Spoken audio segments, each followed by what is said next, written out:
je suis le docteur Gérard Matazi, je suis chirurgien hospitalo-universitaire au CHU de Caen et en disponibilité pour 2 ans comme directeur médical et scientifique Sud-Est Asie pour la chaîne de l'Espoir et basé au Cambodge, à Phnom Penh plus précisément. Je travaille au pavillon des enfants cardiaques, situé au sein de l'hôpital Calmette. C'est une entité de soins et qui comprend une unité d'hospitalisation d'une dizaine de lits, d'hospitalisation de soins intensifs et de consultations.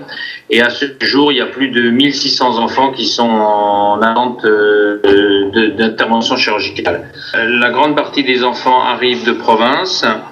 Une partie de Phnom Penh. Souvent, ils ont fait des centaines de kilomètres pour pouvoir venir jusqu'à notre consultation.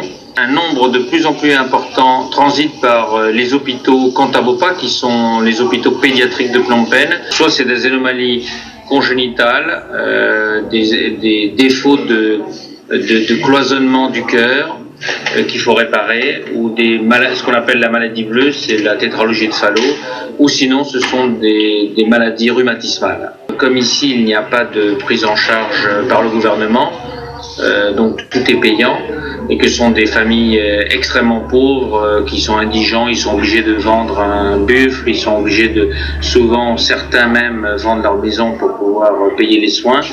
Bon, on a besoin d'argent pour, c'est l'équivalent d'environ 2000 à 2500 $ pour pouvoir pratiquer une intervention. Cette intervention peut être pratiquée à Phnom Penh, il n'y a plus besoin de transférer ces enfants en France puisque justement on a formé une équipe locale de chirurgiens et je suis là pour les encadrer. Et on peut faire toutes les interventions de chirurgie cardiaque, de l'enfant de 10 kg jusqu'à celui de 50 kg, à cœur ouvert, c'est-à-dire avec la machine cœur-poumon ou à cœur fermé. Et bien entendu, ces enfants, une fois qu'ils ont bénéficié de ces opérations, ils sont traités au pavillon des enfants cardiaques. Et bien en théorie et aussi en pratique, ils sont guéris définitivement.